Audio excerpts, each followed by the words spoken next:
It's the VMX show, season 6. Oh, for Christ's sake. Hey everybody, welcome to the VMX show. It's season 6, episode 7. We took last week off, but we are back. I don't know why I'm saying we. There's only me, baby, me. I do have a guest this week, though. That'll be a little bit later. Let's just get to the questions and comments. I have a lot of questions and comments to get through. Not so much news, though. That's mainly why I didn't do the show last week. I had hardly any news, and I said, well, another week and there should be enough, but not really a whole lot, so there you go. So let's see what we have here in the questions and comments. Starting with Multi-Shadow Kid, he says, what was your first home console and what games did you have for it? I believe I went over that in the last episode. I talked about, the Atari 2600 and, how I got into games and everything, so I'm pretty sure I answered that already. As for what games I had for it, I really don't remember that well. That was a long time ago. John Stone New 1985 says, I'm back, Necro. Well, who cares? I wasn't aware that you went anywhere.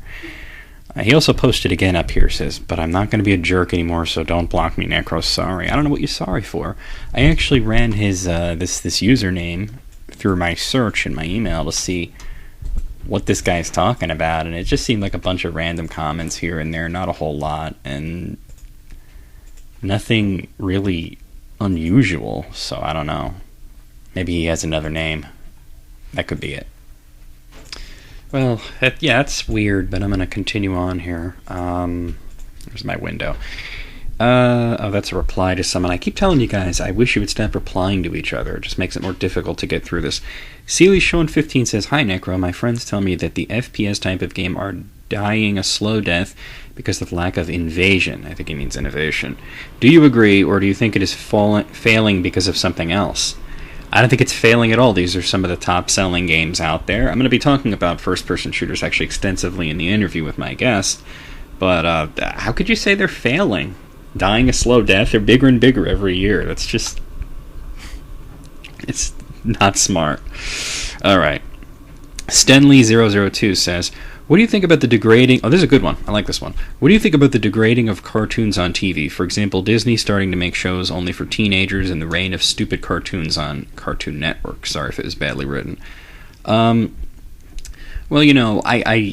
it could be just that you think they're dumb because you're not in the demographic, you know what I mean? And a lot of times when you look back on the cartoons that you loved when you were a child, and you sort of cast aside the whole nostalgia filter, you realize they're no better.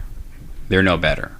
I mean, I think back to what I watched when I was a kid, and like Transformers, for example, the beloved sacred cow of Generation 1 Transformers, was really nothing more than a commercial.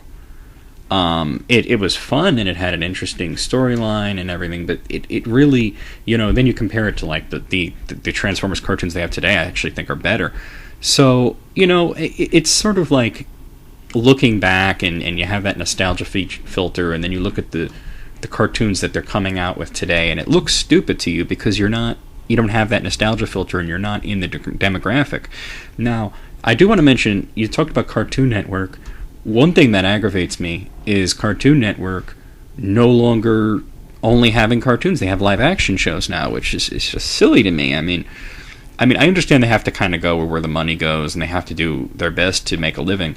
But, it's sort of like the any cable network that specializes will eventually despecialize. MTV, if you were to get an average teenager today that watches a lot of MTV, which is all about reality shows, and has been for a long time, and you say to them, what does MTV stand for? What does the M stand for? They might not know that it stands for music television, and that once it was a 24/7 music video fest.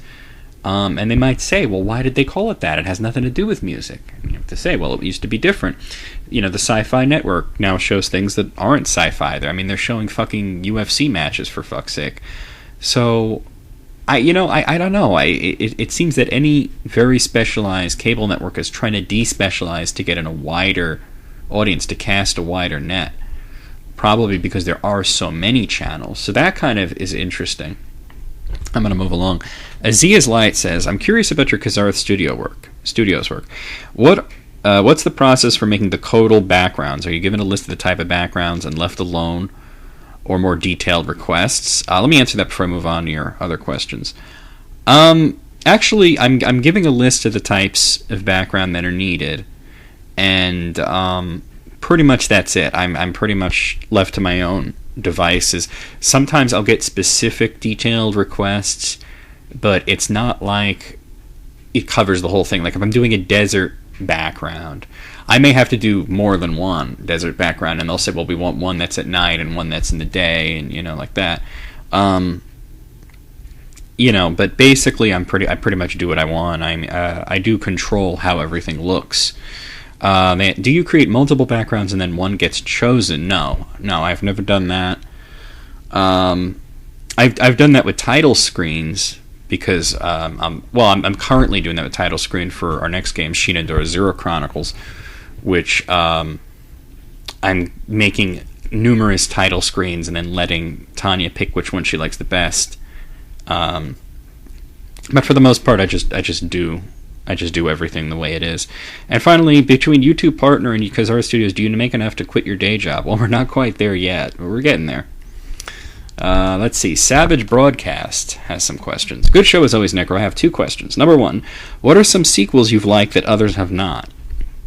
I didn't even want to get into that because, nothing jumps to my mind, really. And pretty much that's like one of those things that no matter what, I like something, there's going to be something that some other people that don't like it. So pretty much I could name any movie that I liked and other people have not liked. So it's sort of a really weird subjective thing. So move on to your second question. Number 2, what are your feelings toward the AVGN movie and all the controversy concerning James's handling of finances? Well, I haven't seen the movie because it's not finished yet, so I don't have any thoughts towards it. I am looking forward to it. As for this controversy, this must be a very small controversy because I've never heard of any controversy. I don't care how James handles his finances. That's his business, not mine, and not yours and not anybody else's. So I don't see how there could possibly be a controversy, and I haven't heard anything about it. Moving on. Electric Voidum says, do you like Gravity Falls because it's a great animated cartoon? I've never heard of that, so I'm going to move on. When I first saw that Gravity Falls, I'm like, is that a band? Or I never heard of that. Moving along. Hitchens Immortal says, El Topo is pretty brilliant. You should check out The Holy Mountain by the same director, Alejandro Jodorowsky, if you haven't already. Here's a question for you. I'm almost positive you've been asked in the past, so why are you asking it? What do you think is the best game-to-film adaptation? You know what? Go and watch my video game movies playlist where I review pretty much all the major ones. Skate Legend 14 says, hey Necro, love the show. I always try to give questions that aren't completely monotonous. Moving on to the question. If you were to be killed by anyone, who would you want it to be? You can't say you wouldn't want to be killed. Of course I can say that. I can say anything I want. It's my show. I don't want to be killed. That's so stupid. Alright, that's not a very good question. Moving along. Josie Gregg says, I bet you don't remember this. It saves? It is. I don't know why you would think I wouldn't remember that. That was one of the most memorable videos I ever did. Me and Tanya still make jokes about that because she was the one who requested that game. And for those of you who don't remember it or you weren't around for that, go check out my video of the game Der Langrisser, which was requested by Tanya, and she says to me, it's a strategy, a turn-based strategy RPG, kind of like Fire Emblem. And she says, it was never localized, so I have the translated ROM if you need it. And I said, well, let me check, because I usually have everything. And I looked in my folder and I said, well, I have a ROM here that says Der Langrisser 100% English translation, so it looks like I got it. And she's like, oh, okay. And it turns out she has a translation that was done by somebody who actually wanted to translate the game, and I had a translation done that was as a joke. So it makes no sense. It's completely off-the-wall bonkers, and it was a very fun video. Okay, Hans Fartknocker has 2 questions here. Number 1, what were some of your favorite cartoons and shows as a kid? I think I went into this, but I'll go to it really briefly. As for cartoons, I mean, it was the typical like He-Man and G.I. Joe and Transformers and of Voltron. Actually, you'll notice that I gravitate towards action. As a matter of fact, shows. I mean, I watched a lot of cartoons, but I watched way more live action shows, and I remember really like a lot of A-Team and Magnum PI and Knight Rider and Star Trek, and just like I said, I gravitated towards anything with a lot of action when I was a kid. And number 2, I'm thinking of getting a GameCube game. All right, I read that wrong. I'm thinking of getting a GameCube because it is cheap and you say it is a great console. What are some of your favorite games for it? Well, I mean, it really depends. My favorite games might not be your favorite games, but just off the top of my head, I mean, some games that I would consider mandatory for GameCube: Super Smash Bros. Melee, both Zelda games are about Wind Waker and Twilight Princess. Wind Waker more so than Twilight Princess, but you really should get them both. Of course, Twilight Princess, you could always get that for the Wii as well. But Wind Waker is only on GameCube. Super Mario Sunshine is a little underappreciated, but it was a really good game. It's just like I said, just go with like the really big titles and you'll be happy. I mean, that's good to start off with. I'm going to move on. Josie Grigg again says, I've been playing Morrowind nonstop for 48 hours. Well, I think he would stop to eat or shit, right? That's 2 days. Or sleep? Have you slept? I hope by now you've slept. It's been 2 weeks. Well, 1 week since actually. All right, that was a later comment. But, you want to take a break, man. I know the feeling, though. When I first got into Morrowind, I had days like that. Weeks like that. Seriously Blank says, have you ever played MMORPGs? P.S. How many babies have you eaten? I haven't eaten any babies. I tend to prefer the meat of adults. That's a joke, of course, for anybody who was wondering. As for MMORPGs, I don't like them. I don't play them. I played one once a long time ago and got into it for a little while, and then it got boring, and I just decided I don't want to do that, Let's see. Mazmaster50 says, great episode, Necro. As you said before, the censorship in Mortal Kombat for Nintendo was completely wrong. And a game, I forget which one, where the statues in the background were censored, but the bare chest of Medusa was not. These are both messed up. What do you think draws a line for censorship? The game you're thinking about, by the way, was Super Castlevania 4. There was these statues that were in the background. You might not even notice them. And they were topless in the original. Non-detail. It's not like you said nipples or anything. And they put like a drape over it in the American version, but Medusa had her tits out. She didn't have any nipples either, though, so it's really weird looking. I'm against censorship pretty much in all its forms, though. I think that if a developer wants to do a mature game with lots of blood and tits and cursing, then they should be able to do that. And I also believe that it is a responsibility of the parents to not let their kids play those sorts of games if they don't want them to play those sorts of games. See, the problem is with the parents, because the parents will come along and they'll see little Jimmy playing, like Call of Duty or Grand Theft Auto or something, and they won't approve of it.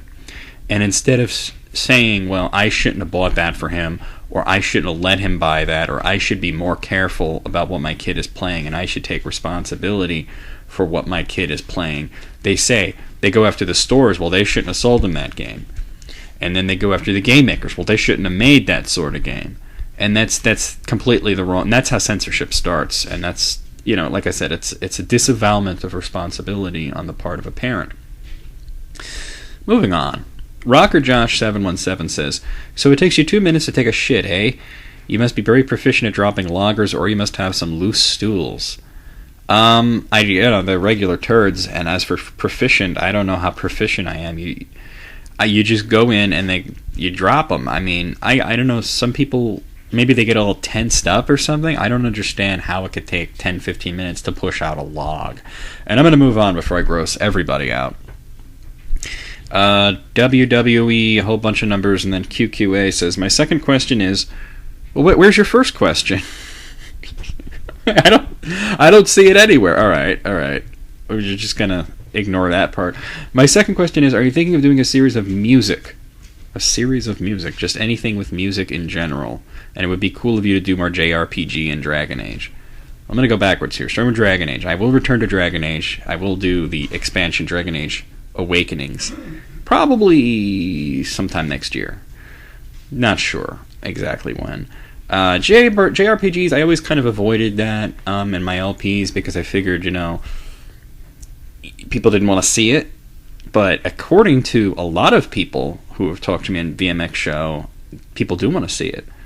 So actually, after Kirby's Adventure, the next game is going to be a JRPG. As for music, I have no idea what you're talking about. Something with music? I'm not planning to do anything with music. Really don't know what you're talking about. Moving along, let's see. Elongated Flash says, have you seen the Green Lantern cartoon and favorite Green Lantern? I have a lot of favorites. I haven't seen the cartoon, though. The cartoon, that sort of eluded me. I haven't had the chance to check that out. I do want to see it, but I have not as of yet. Let's see. Nacuous says, hey, Necro, great vid, but now to my questions. What was your favorite cartoon when you were a kid? What? This is the way he wrote it. First of all, you got to see the way this guy spelled the word questions. Questions. There's no W in the word questions. Now, I gotta know, where's this guy from? If it says America, yeah, he's from the United States. There's no excuse. You should know how to spell the word question. I just answered the cartoon question. I think I've answered that multiple times. But I want to finish reading, actually, what he wrote again. This is the way he wrote it. What was your fave cartoon when you were a kid? What? Guys, please read before you hit post. Please read your question out loud and think. Does that make sense? What sport did you play as a kid? I played a lot of baseball, which is interesting because now I find baseball to be monumentally dull. But when I was a kid, I guess I was easily pleased. And I think TV is shit now. Look at the shows and commercials. I don't think everything on TV is shit, but a lot of it is, excluding classic shows like The Simpsons. You know what? I'm going to move on. This guy can't even speak English. Deadamont says, Necro, what effect does your preconceptions have on the way you judge a game? I came across your LP of Strider on the NES, and you couldn't help but compare it to the Genesis and arcade version, and most people consider it a butchered port. Well, it's not a butchered port. It's not a port at all. It's a completely different game, and it's terrible.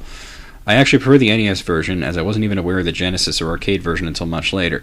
The NES version is actually much like Metroid and has... I know what it's like. I played it. I almost feel that if it were not called Strider, people would appreciate it more.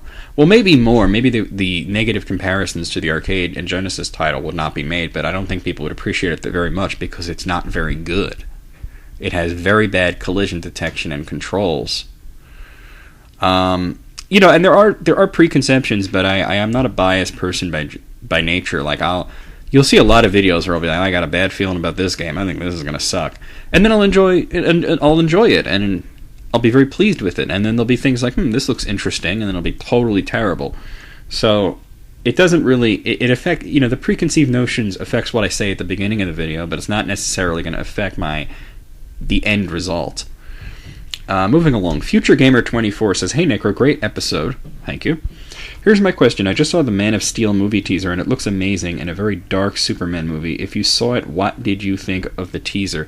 I saw it, I thought it looked really cool. Of course, it's just a teaser, so they didn't really show much, but definitely looked exciting. SlasherDude100 says, good episode, Necro. Here's my question. What are your top 5 Stephen King books? I keep asking you guys to stop asking me for top 5 this or top 10 that. I'm not going to answer those questions because it requires a lot more thought, and I'm trying to get through this in an expeditious manner. I'll tell you what my top 1 Stephen King book was, and that would be The Stand. Jupe Reindeer says, Doe, I didn't mean to make that sound like a movie review. What are you talking about? Oh, he's replying to himself. All right, bloody hell. Let me go to his first post. Are you planning to give any words to your feelings about the Batman incident, even if it's just a request for a minute of silence for those who only wish to see what should have been a kick-ass, fantastic movie?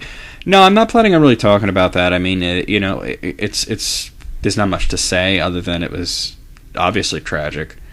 I don't think I can add anything to that, really. And he says, by the way, I hope that nut job is buried away in some dank room for life, forgotten and miserable. Well, I don't want to get into it. I have certain thoughts about that, but I don't want to even get into it because it's going to start a whole debate, and it's not something I want to talk about. And then he says, Doe, I didn't mean to make that sound like a movie review. I've yet to see it and have high expectations for it. 2:30 a.m. as of this typing. Well, good for you. Let's see. No One Too Special has a bunch of questions. Missed out to post questions in your last episode, so here they are. Number 1. If the option became available, would you have Morgan Freeman to narrate your videos? What do you mean narrate? I narrate my videos. What? I'm gonna have Morgan Freeman sitting there saying, like, fuck this shit and cockballs and whatnot. That would be funny. But that's weird, though.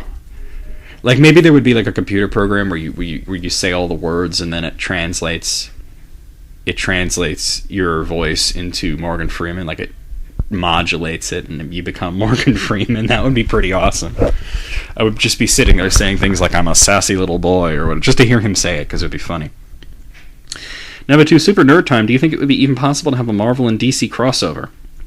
I know it's possible because it's been done many times in the past. So there you go. It's been done. I mean, there was Marvel vs. DC, there was All Access, there was a Batman Spider-Man crossover, there was a Green Lantern Silver Surfer crossover. It's been done many times. Number 3, milking game franchises. What would be the best possible scenario, if possible at all? I don't know what you mean. What are you talking about? And on a more personal note, what is the best way to contact you about general questions related to your line of work? Just private message, I guess. Whatever is easiest for you. He also has another comment here. Let's see. Sorry, this question came to me last minute, but what canceled cartoon or anime would you bring back to life given the opportunity to? Example, finishing the story of the Samurai Jack cartoon from Cartoon Network back in 2001 to 2004. Well, I wouldn't bring back any anime because I don't like anime, but I would definitely... I wish I could uncancel King of the Hill because that was cut down. I don't want to say in its prime or before its time because it did go for 13 seasons, which is a very healthy run. But it was definitely cut down for a very stupid reason. And I just want to say that, I don't think it would happen, though, because of the character of Luann would have to be, written out of it somehow because of Brittany Murphy's death. But that would be my choice, anyway, regardless. Red Devil Dazzy 2007 says, good episode, Necro, keep up the good work, okay. Mario753 says, here's my question. What is your favorite Mario RPG series? Super Mario RPG, Paper Mario, or Maro, I think he means Mario, and Luigi RPG. I like the Paper Mario games the best. Those are really cool. Cobra DVS says, good episode again. Well, thank you. To reply to my comment about saying I was pleased to hear you're a non-believer, it was just because it's something we have in common. Alright, man, whatever. Like, when you say you think the Super NES is better than the Genesis, I agree, so it's something I like to hear. Lol. Well, regardless, my question. Do you find Mario Galaxy 1 and especially 2 to be too linear? Like with Mario 64 and Sunshine, there was a lot more exploration and you had to figure things out. I feel Galaxy lacks that. Thanks. I know, I find the Galaxy games to be far superior, basically because that sort of exploration-based collectathon gameplay doesn't really work for Mario. It really never felt like a Mario game to me. So I definitely felt that Galaxy got it back on track. Dimebag Zombie says, salutations from Nicaragua. Agua from my bunghole. He didn't write that last part, I said it. Thanks for answering my questions. I hope you don't mind me throwing a couple others. Of course not. As long as they're not stupid. These are a bit more relevant than the others because they're gaming questions, and we all know you like them games. Indeed. Except the ones that suck. I guess you don't like those. No, I don't. That would be true. It would be weird if I thought a game sucked, but I liked it. Enough of the nonsense. Here it is. Number 1. What exclusive do you think most deserves to be multi-platform? Ooh, that is an interesting question. Well, actually, that would basically be, I would pick a PlayStation 3 game that I wish I could play. So, because it's on PlayStation 3, which I don't have. So basically, I would pick a PlayStation 3 game and wish that it was on Xbox. And, right now, I would say, the one that I'm gravitating towards would be the Last Guardian. But at this point, there is some question as to if that is ever going to even come out. So I'm actually going to pick another game that's on the horizon, and that would be The Last of Us, which looks awesome.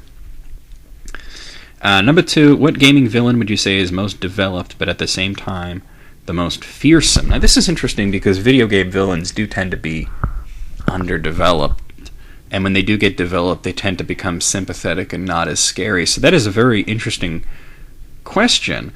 Oh man, I wish I had more time to think about that.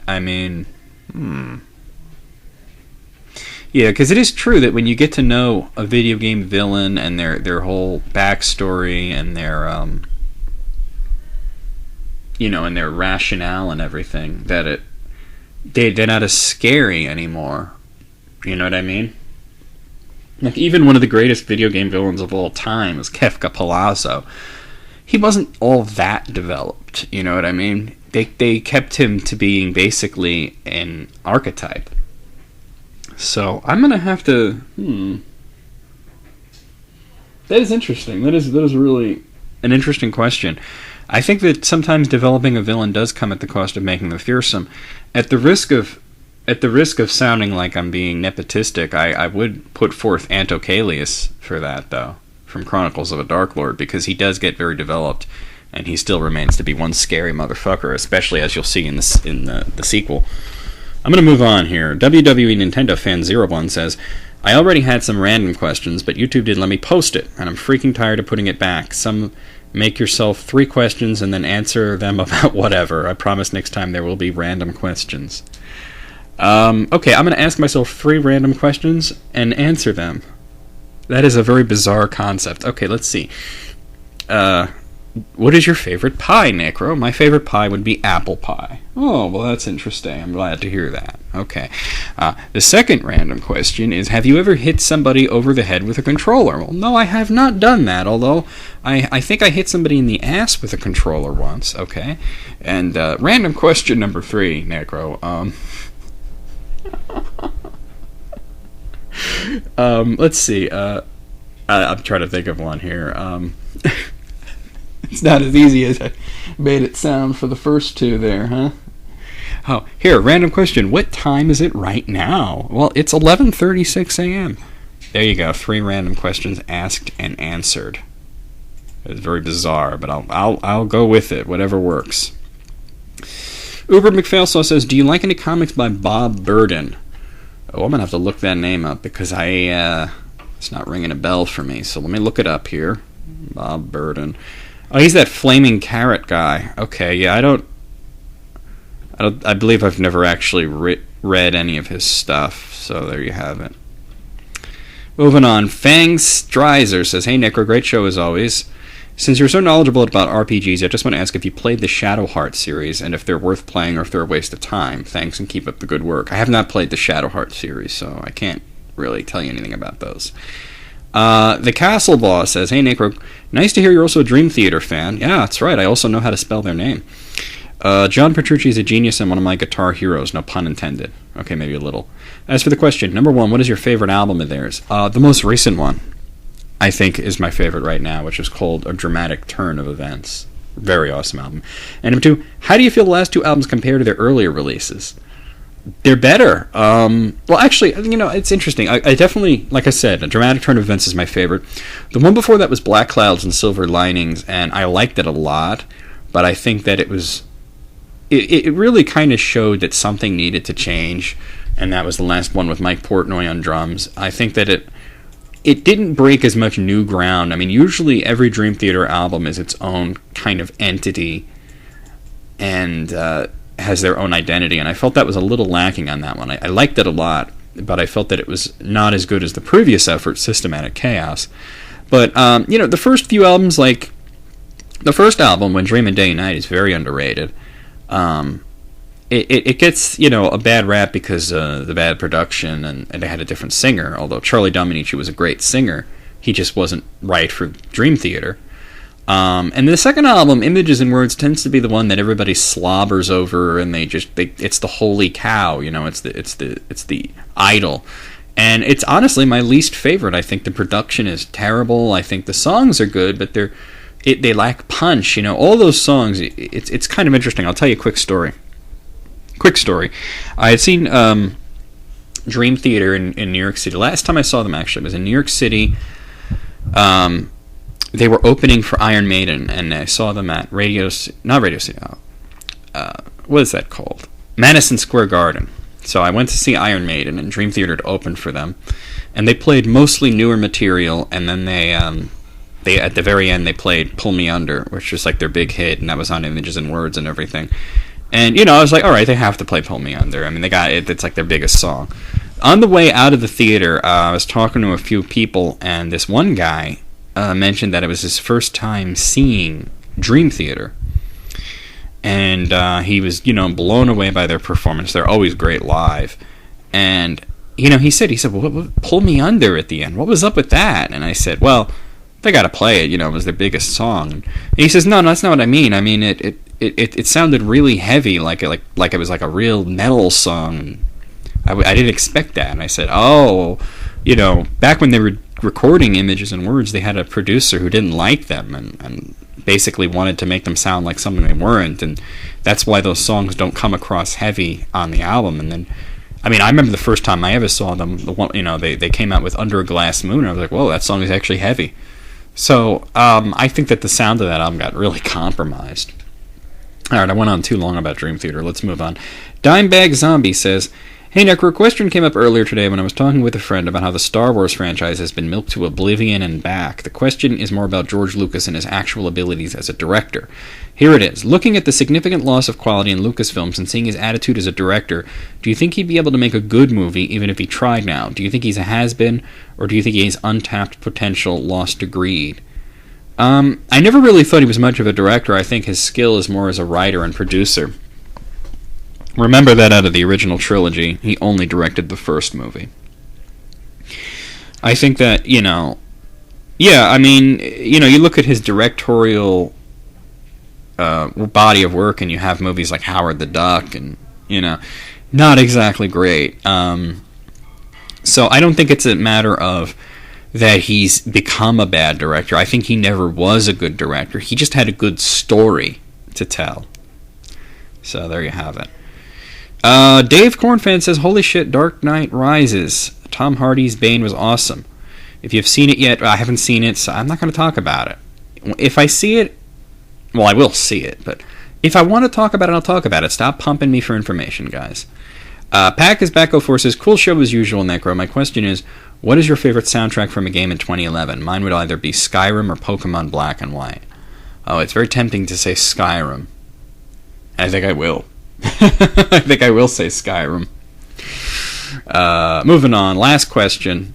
Hey, Necro. Oh, this is from Almighty Larm. Hey, Necro. Great show. My question is, what is your favorite Elder Scrolls game? Mine is either Morrowind or Oblivion. Skyrim is okay, but very dull. And the questions are way shorter and not as cool. Oblivion had the best factions ever, and the main quest wasn't cliche. Actually, the main quest was incredibly cliche. I don't know where you get that. Skyrim is my favorite, followed by Morrowind. Morrowind was my favorite until Skyrim came along. So there you go.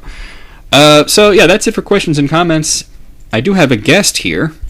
Goes by the name Core. Let's get him in here. I'm going to welcome Core to the show. Core, also known on YouTube as X-Core Tactic Z. How you doing, man? Hey, man. What's up? And what brings you to the VMX show? I thought I'd just talk to you about FPS gaming and see your ideas on it. So first-person shooters, for those who might not know what that means. And, I talked to you a little bit about this the other day. Yeah. And a lot of people are kind of surprised to find out that I do like FPSs, that I do like modern games. And people have sort of painted me as the retro gamer who's supposed to hate all these games. Obviously, you enjoy playing them, otherwise you wouldn't come on to talk about them. Yes, definitely. How did you kind of... Is FPS... You told me that you also play all sorts of games, though. Yes, I am very much into every genre. Yeah. And ever since I was little, I liked games. So how did you start with the FPS genre? Well, a couple years ago... Well, actually, I started out with Halo and Call of Duty. Okay. And just with my friends talking about it, and I kind of got obsessed, and I just love them now. Your parents don't mind you playing the M-rated games? No, sir. They don't. Okay. They know about it, though, right? Yeah, they know, of course. Oh, as long as they know about it. That's their choice. And you don't have any videos on your channel yet, but you're just telling me that you're going to soon be putting up videos. What kind of videos are you going to put up? I am going to put up Call of Duty videos. I know most of your subscribers won't really like that, probably, but that, and I'm also going to... If they don't like it, they don't have to go. Yeah.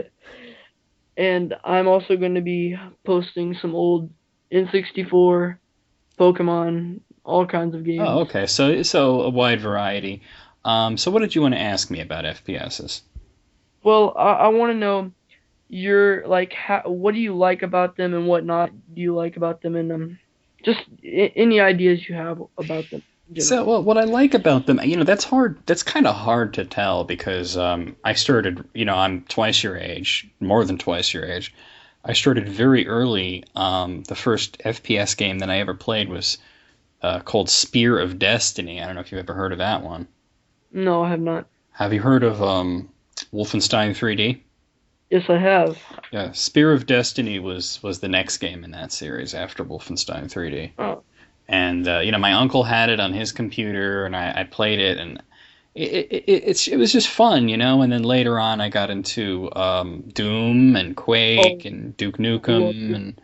and Medal of Honor and Call of Duty, and I never got into Halo. I don't like the Halo games, but you know, I don't know. It's a bit cathartic to go around shooting things. It's fun. I am actually rather good at them, as you might have seen on my channel when I do play like Doom or whatever.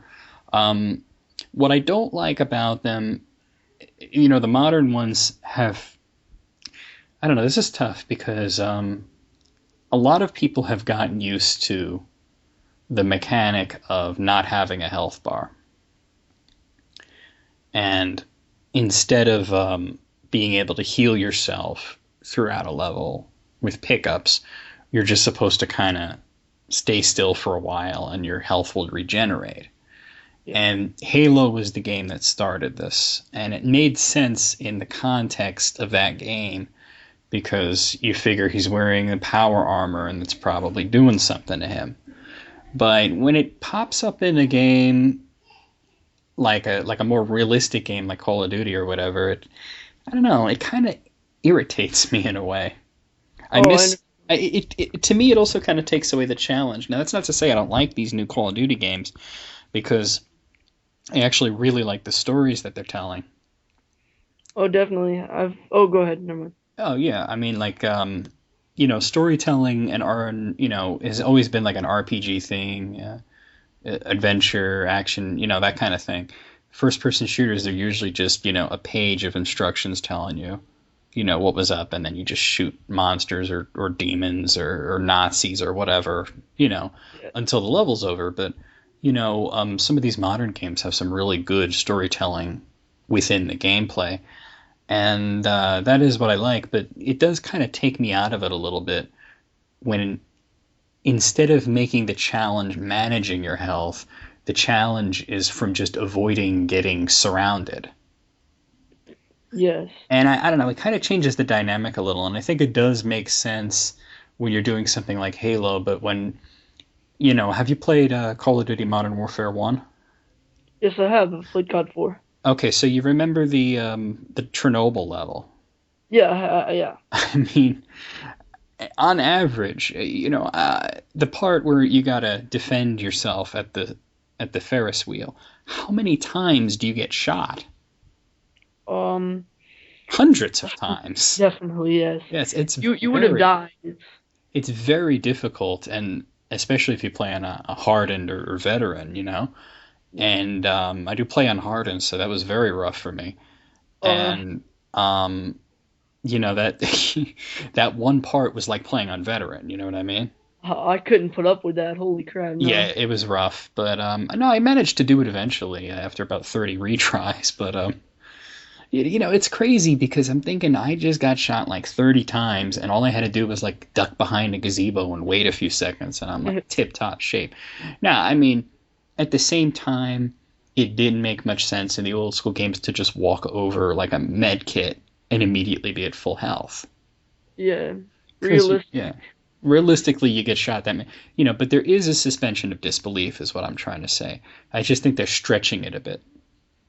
Definitely.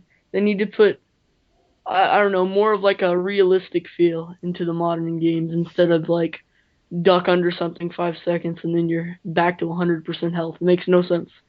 I played a Doom mod once that handled it really interesting. I forget what it was called, but they tried to make Doom sort of realistic. I mean, even though you're fighting monsters from hell, They did Re- employ a instead of having just a health percentage. Basically, when you got hit, you would be wounded, and if you got wounded to a certain point, you would start bleeding, so you would start losing oh, health. And the purpose of the med kits was actually to stop the bleeding. oh, that's very interesting. Yeah, I and was I think thought it was very challenging too. what I was thinking earlier when you said that, I was like, realistic and Dune, that doesn't go together well. I Yeah, mean, yeah. I mean, it wasn't realistic in the sense of, reality. I mean, obviously it's a fantastical situation, but the way that it handled the health packs and, and they could only do so much, really. And it makes sense that there is a way to heal yourself completely by finding an item like a soul sphere because it's like a magical object. That makes sense. sure. But a medical kit, I mean, what is in there? Some bandages, some ointment. You know what I mean? How is that going to help you from getting shot in the head? Yeah, exactly. What it will help you is to stop bleeding, and that kind of made sense. And I would like to see something like that. I don't think it would be right for Call of Duty because Call of Duty's more about having fun. Definitely. Which But I honestly, most people that do it these days, I mean, I'm sure are not having fun because now if you play multiplayer in Call of Duty, not just campaign can be frustrating, but if you play multiplayer, it is so rage-inducing sometimes. I love the campaign. Yes, I always yes, have fun. I always have fun with the campaign. COD 4 was one of my favorite campaigns, yeah. and Black Ops was a fantastic campaign. Oh, that's what I was gonna mention. That I love Black Ops Yeah, yeah. But then the multiplayer, the thing is, I kind of like and dislike what they've done with the whole prestiging aspect of it. Because it's kind of cool that it gives you a reward for playing it and for getting good at it. But then the fact is, these people that have been through all the level ups and they've prestiged a few times and they have so many perks, nobody stands a chance against these people. true. So if you I come on, you just die instantly. Like my friend, literally, my oh, I'm sorry. I'll let you talk in a minute. I just want to tell the story real quick. My best friend Andy, he went on Black Ops multiplayer and just he'd been playing first person shooters since Doom. He's very good at them, but he just kept drop like nothing. And he's like, I don't have the reflexes for that kind of thing. And I said, dude, you're playing against people who have done nothing but play this game for like a year. true. What I was gonna say is I myself am a ninth prestige in Call of Duty Modern Warfare 3, Hmm. which took me forever. And some people, including my friend, I don't know how they do this, but he is a 20th prestige level 80. That blows my mind. So How many? he's basically like level 2000 at that point. Yes, Yeah. he's like there's nothing bigger. I mean, you can reset all your stats and go again, which I think is absolutely crazy. But I just, yeah, like at that point, don't you want to move on and play another game?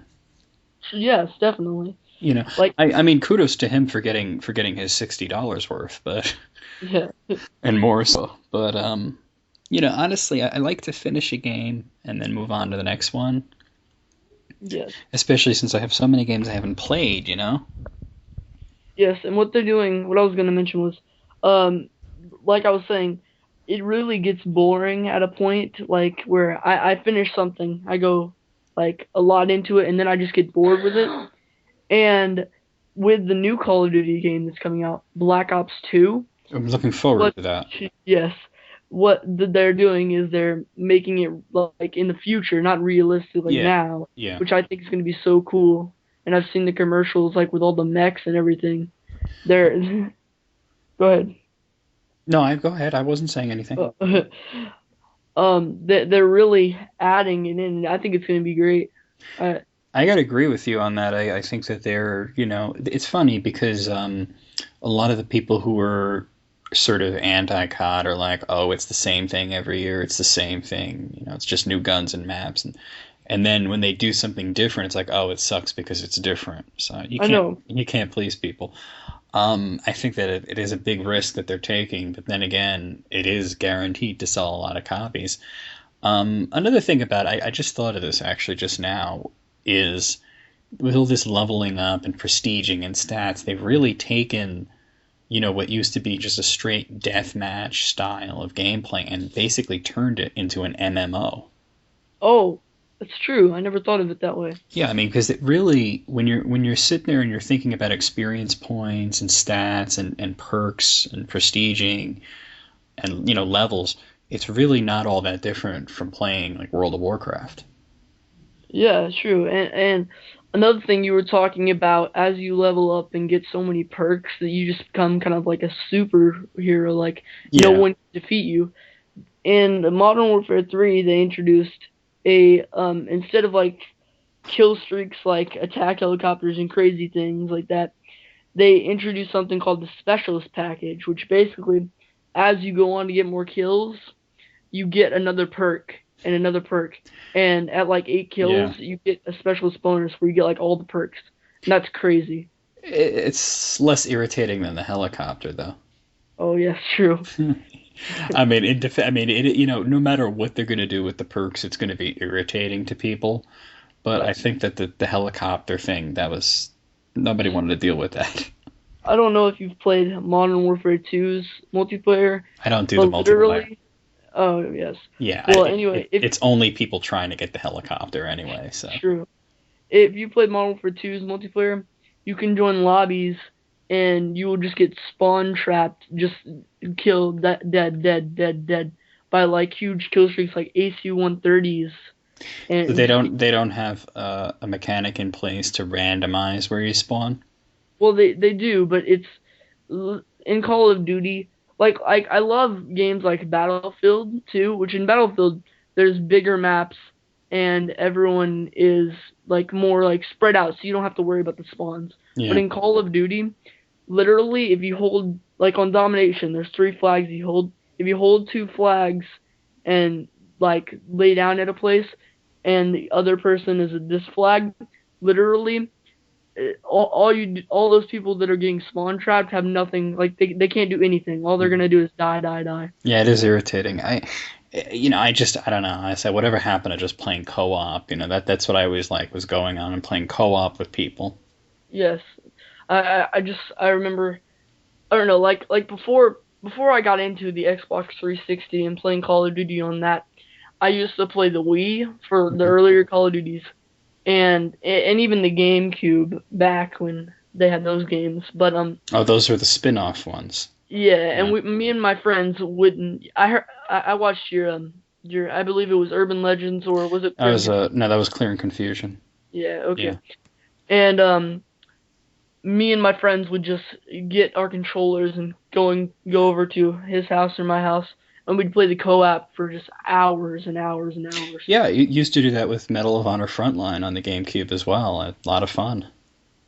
Yeah, I mean, I've always, ever since I was little, liked FPS games and just games in general. And I mean, some of my first games were Doom. I remember, I don't know, I was like really young and I started playing Grand Theft Auto, which I mean that isn't a first-person shooter, but No, it, that's a top-down game. it Yeah, yeah, but it's completely different. I But just love those games. since we have about 4 minutes left, why don't you? And we have prattled on about FPSs for a while. Why don't you tell me what other kinds of games you're into? Oh well, definitely when I was little, I started out playing like the old arcade games such as the classics like Pac-Man, those games, and I like Pac-Man was the first game I ever played. yeah, that was one of my first too, and I've always liked Mortal Kombat, Street Fighter, A lot of those type fighting games. Yeah. yeah, and I've always been interested in anime and manga. So ever since I was little, I'd play like the Dragon Ball Z games and all of that, and Okay. yeah. So I've always been kind of interested in the fighting games and shooter games in general. No RPGs? No, that's sad that I didn't mention that. I love RPGs. Yeah, is that well? Because RPGs and fighting games are my favorites. So I was just wondering. I've always liked Final Fantasy. Yeah. Another one that I grew up with, which was one of my first Pokemon, which I just played the death out of. I mean, I don't know if you've played the Pokemon games before. I played the red one for a little while, and It was fun for a little while, but then I got bored with it, so I just didn't play it after that. Definitely. When I was little, I was obsessed with those games, and most people, how they play it is they just come up with a team and then they go through the rest of the game. Which literally, when I was that age, I would just, whenever I saw... Well, that's sort of not the point, right? Yes. Yeah, the point is to get as many as you can, right? Yes, but most people, what they would do, and I was different, because most people are different, and they won't do that. They pick out a Yeah. team, and then they just go through all the Elite Four, all the gyms. Yeah. And I would play it kind of like how it was made, I feel, and how I really liked it back then, and would just, whenever I saw a new creature, Pokemon, like, just randomly out there, I'd capture it. And Well, you've mentioned a lot of classic games. What about modern ones? oh well, right now I'm not playing many modern games. I mean I mostly play first person shooters, and I mean I Yeah. play Max Payne 3, and Now, how was that? it was really, I haven't played much of it, but the times that I have played it, it was a lot of fun. And I've always liked the Portal games and like Minecraft too. Oh, okay. Yeah. So Okay. yeah, Well, if you like classic RPGs, I'll have to get you into Chronicles of a Dark Lord then. oh, definitely. Well, yeah, we're gonna have to call it quits for now. Yeah. And good having you on the show. Everybody, check out his channel. It's X-Core Tactic Z. He doesn't have any videos as of right this second, but he is going to be having videos within the next week or so. So definitely take a look there. And is there anything else you want to plug before we stop? No, I think that's good. Okay, we'll see you later then. Okay, sounds great. Okay, so we thank Core for coming by and talking to us for a while. I keep saying us and we. I don't know why I keep doing that. I thank Core for coming by and talking to me for a while. It's weird. I don't know why I keep doing that today. It's just one of those things. I don't have a whole lot of news to go through. It's been a very quiet past 2 weeks in terms of news, so I'm going to talk about what I do have here. Last episode I talked about Final Fantasy Versus 13 being quietly canceled by Square Enix. It looks like it turns out that was not true. Somebody was spreading that rumor out of Square Enix, and it was picked up by all the major news outlets. It turns that it is still in development. So Final Fantasy Versus 13 seems to be competing with The Last Guardian as to what will be the next Duke Nukem Forever. So there you have it. This was a tweet from the CEO of Square Enix, Yoichi Wada. He said, "It seems someone is spreading a false rumor about Versus being cancelled." He says that it has a regularly scheduled meeting for Versus, and that if you were to see the city, etc. presented today, you wouldn't be able to stand from surprise. Well, I would be surprised, because we haven't actually seen any gameplay. This game is announced way back in 2006, and we haven't seen a stitch of gameplay. All we've seen are trailers and cutscenes and things like that. So I would be very surprised if you actually showed me something that looked like it might actually be gameplay. So there you have it. Let's see. Moving along here. Okay, I do have a little bit of info on the Ouya. I think that's how you say it. I'm just going to assume it's Ouya. O-U-Y-A. The Ouya is a $99 console being backed by Kickstarter, I believe. And so there you go. Robert Bowling, he was the creative strategist in Infinity Ward, and he has left Infinity Ward, and he is jumping into this whole Ouya thing with full force. He donated $10,000 to the Ouya. And I do have some information on it. It looks like it's probably going to come out sometime in 2015. Actually, that's all the information I really have. There's not really much going on there, but apparently some major people are becoming interested in the Ouya, and this may actually be something big.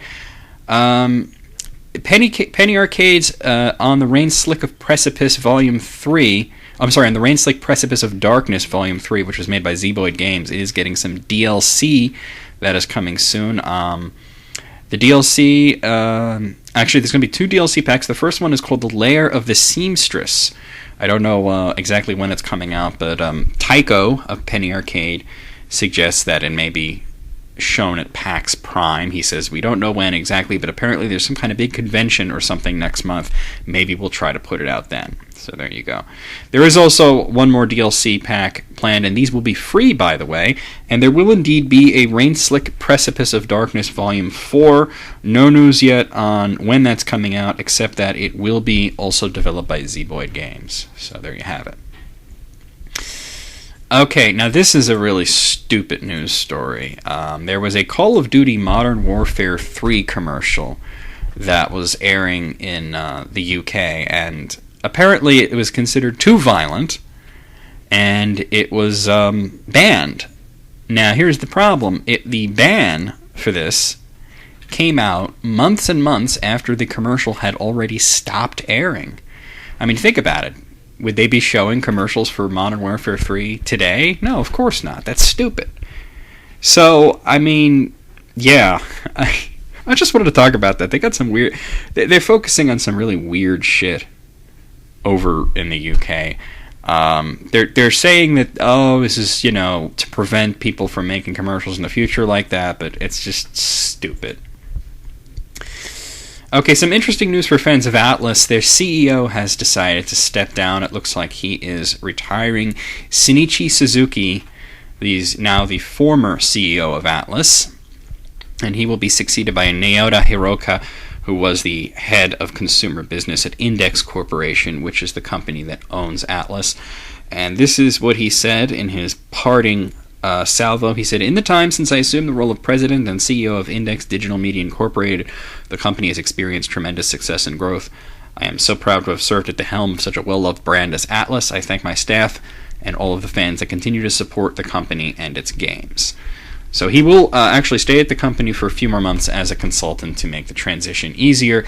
And their new CEO, Hiroka, says he will bring a more unified, synergistic vision for the He will bring a more unified, synergistic vision for the brand, hoping to further expand upon Atlas's current trend of prosperity by bringing the Japanese and North American offices closer together. And he says he also wants to focus on, of course, their core titles, but exploring new opportunities in emerging sectors. So there you go. Back to Final Fantasy XIII for a little bit. I talked about the uncancellation, or I should say anti-cancellation of Final Fantasy Versus 13. It appears that there will be another announcement of a new Final Fantasy XIII game, the next in the series, and that announcement will be coming September 1st. That's the name of the title. It is rumored to be a Final Fantasy XIII 3. We'll see what happens with that. Do you remember that game GERD, where you were climbing up a rock wall using the G, I, R, and D keys on your keyboard and was incredibly frustrated and you wanted to punch the monitor, just put your fist right through it? If you don't remember it, you might remember the follow-up QWOP, where you had the guy running and jumping the hurdle and it was just impossible. Well, the maker of GERD and QWOP has a new game called CLOP, and it has to do with getting a unicorn to run across a meadow. So it's it's going to be one of those things. I don't know. I just figured I'd mention that. And finally, I do have a little bit of news, and this is actually sad news about Rocksteady's next Batman game. I talked about their third Batman game actually being a prequel that will have a Silver Age influence and feature Batman's first meeting with the Joker. Well, it appears they will be doing this without the talents of Paul Dini, who was a famed comic book writer who also wrote Batman the Animated Series. So here is what... he wrote also the story of Batman Arkham Asylum and Batman Arkham City. This is what he had to say on Twitter. Kind of hoped I'd be doing another Arkham game in London during the Olympics, especially as I had a good source for TX, whatever that is. Well. He said, as for returning, he said, I would if I could. It's not my call. So it looks like they're just looking to go in a different direction. That's it for the news. Now, I hope to do this last week because, last week was, I didn't do a show. But that would have been the last week of July, and I'm just going to talk about the August releases. But since it's still early in August, I'll go over these are the releases for August. This is not an exhaustive list, but it's as exhaustive as I can put together. We've already seen one release on August 1st. We saw the release of Deadlight for Xbox Live Arcade. And here's what's coming out in the rest of the month. August 7th, we'll see the release of Persona 4 Arena. That is coming out for PlayStation 3 and Xbox 360, and Sound Shapes will be coming out for PlayStation 3 and PlayStation Vita. The 8th, we'll see the release of Hybrid for Xbox Live Arcade. The 10th, we'll see the release of The Amazing Spider-Man for Windows and Euro Truck Simulator 2 for Windows. The 13th, we'll see the release of Sanctum. That's coming out for Mac. The 14th, we'll see the release of Darksiders 2, that's coming out for Windows, PlayStation 3, and Xbox 360. The Last Story will be coming out for the Wii. Papo and Yo will be coming out for PlayStation Network, and Sleeping Dogs will be coming out for Windows, PlayStation 3, and Xbox 360. The 15th, we'll see the release of Dust and Elysian Tale coming out for Xbox Live Arcade, and Tales from Space Mutant Blobs Attack will be coming to Windows. August 19th, we'll see the release of New Super Mario Bros. 2 for the 3DS. August 21st, we got a bunch of games coming out. Counter-Strike Global Offensive will be coming to Windows, PlayStation 3, Xbox 360, and Mac. Retrograde will be coming to PlayStation Network. Transformers Fall of Cybertron will be coming to Windows, PlayStation 3, and Xbox 360. And Way of the Samurai 4 will be coming to PlayStation Network. August 24th, we'll see the release of Dark Souls Prepare to Die Edition. That's coming to Windows. A bunch of games coming out on August 28th. Guild Wars 2 will hit Windows. Madden NFL 13 will hit PlayStation 3, Xbox 360, and PlayStation Vita. Rock Band Blitz will be hitting PlayStation Network. And the Ratchet & Clank Trilogy will be hitting PlayStation 3. And finally, on August 29th, Rock Band Blitz will be hitting Xbox Live Arcade. Those are the planned releases for August, at least as far as I know. And I'm going to get into the sales figures here. Let's see. I'm going to try and do both weeks if I can, because I was missing last week. Let's see if I can bring up last week's here. I'm not always able to do it. Okay, here we go. Okay, so we're going to bring up the Japanese charts first. Here are the charts in Japan for the week ending in July 22nd. The number one selling game was Kirby's Dream Collection Special Edition for the Wii. That sold 100,153 copies. Pokemon Black and White version 2 on the DS sold 88,853 copies. Rune Factory 4 on the 3DS sold 87,145 copies. Digimon World Redigitize on the PlayStation Portable sold 81,703 copies. GQ Powerful Pro Yakyu 2012 on the PlayStation 3 sold 63,286 copies. Taiko no Tatsujin Chibi Dragon Tufushigi na Orb, that's really the title. That's on the 3DS, and that sold 31,917 copies. GQ Powerful Pro Yakyu 2012 on PlayStation Portable sold 27,671 copies. Warriors Orochi 3 on the PlayStation Portable sold 20,304 copies. New Class of Heroes Mono Toki no Gakyuin on the PlayStation Portable sold 19,962 copies. And GQ Powerful Pro Yakyu 2012 on PlayStation Vita sold 16,219 copies. For the more current week, ending in July 29th, the number one selling game was New Super Mario Bros. 2 on the 3DS. That sold 423,075 copies. Persona 4 Arena on PlayStation 3 sold 125,000 copies. Nayuda no Kiseki on PlayStation Portable, that sold 76,844 copies. Pokemon Black and White version 2 on the DS sold 69,554 copies. Super Dangan Ranpa 2 Sayonara Zetsubo Gakuyen, that's on PlayStation Portable, and that sold 64,378 copies. Just Dance 2, the title is actually Just Dance Wii 2. That's on the Wii. That sold 60,402 copies. What a mouthful this is. Tohoku Daigaku Kari Igaku Kenkyusho Kawashima Ryuta Kyoju Kanshu Mono Sugoko no Kateru 5 Funken no Oni Training. Onai Training. That's on the 3DS, and that mouthful sold 41,729 copies. Bloody hell. I kind of hope that one drops off quickly so I don't have to say it again. Digimon World Redigitize on PlayStation Portable sold 30,729 copies, and Kirby's Dream Collection Special Edition on the Wii, that sold 30,000 copies, and Chojikyu Yosai Macross Do You Remember Love? Let's Fighting Love, Protect My Balls, blah blah blah. That's on the PlayStation 3, and it sold 24,669 copies. So I'm going to move over to Europe. That's crazy. So, Come on already. Moving over to Europe. Last week, the week ending in July 21st, number one selling game was Kingdom Hearts 3D Dream Drop Distance on the 3DS that sold 39,824 copies. London 2012, the official video game of the Olympic Games on the Xbox 360, sold 22,365 copies. Diablo 3 for PC sold 21,851 copies.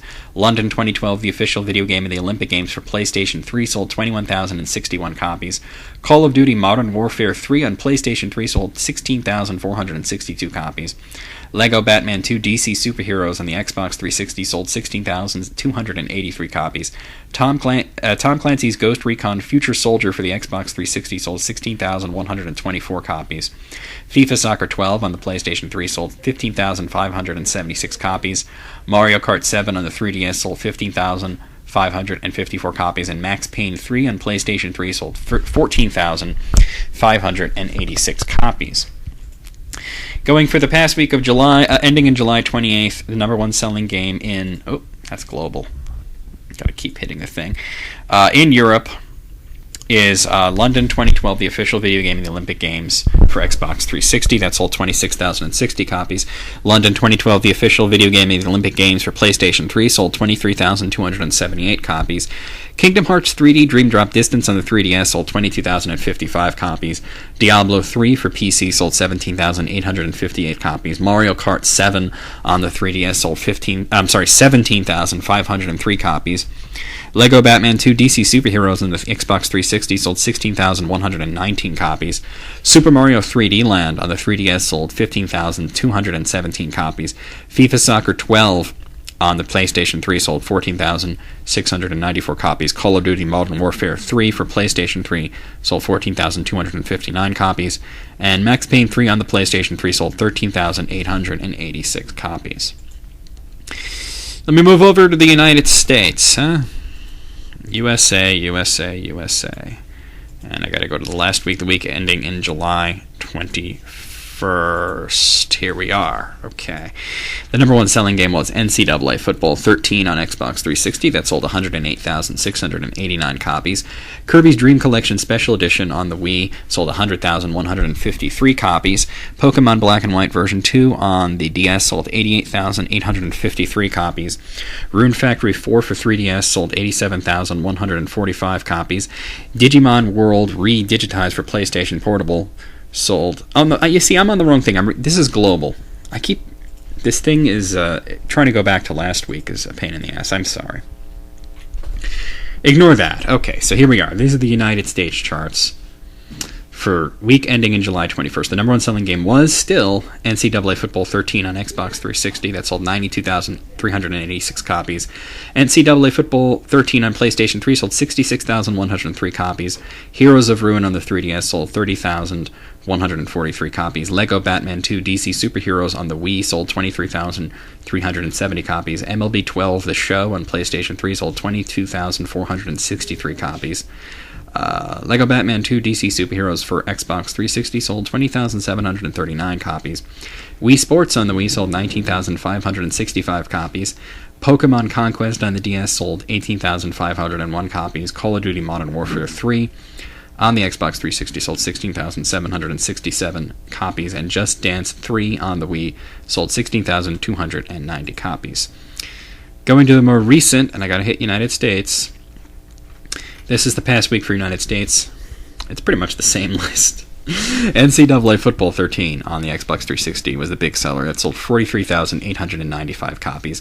The same game on the PlayStation 3 sold 34,822 copies. MLB 12 The Show on PlayStation 3 sold 20,436 copies. Wii Sports on the Wii sold 17,545 copies. Looks like a bunch of people are going out and buying Wiis. Who doesn't have it at this point? Lego Batman 2 DC Superheroes on the Wii sold 16,535 copies. Just Dance 3 on the Wii sold 15,526 copies. Call of Duty Modern Warfare 3 on the Xbox 360 sold 15,125 copies. Lego Batman 2 DC Superheroes on the Xbox 360 sold 14,752 copies. Mario Party 9 on the Wii sold 14,378 copies. And Battlefield 3 for Xbox 360 sold 13,850 copies. For the hardware charts, I'm just going to do this past week, because otherwise it's just a pain in the ass. So here's the past week, ending in July 28th, 2012. In Japan, the highest selling console was the 3DS, which sold a spectacular 239,273 units. Wow.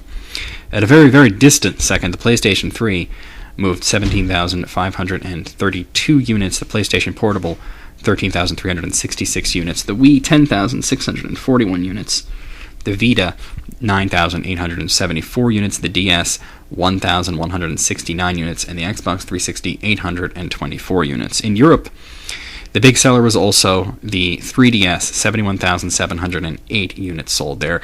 PlayStation 3 with 50,819 units, Xbox 360 with 30,714 units, the Wii with 19,907 units, the PlayStation Portable with 14,988 units, the Vita 14,865 units, and the DS 9,531 units. And in America, the big selling console was the Xbox 360, 50,621 units sold. The PlayStation 3, 37,776 units sold. The 3DS, 29,131 units sold. The DS, 17,964 units sold. The Wii, 17,784 units sold. The Vita, 13,036 units sold. And the PSP, 2,332 units sold. So that'll be it. That'll be the show. If you want to be on the show, contact me on Skype. The name is NecroVMX, and let me know, and we'll schedule something. Send me your questions and comments. You can PM them to me, or you can leave them on this very video. Peace out, VMX out.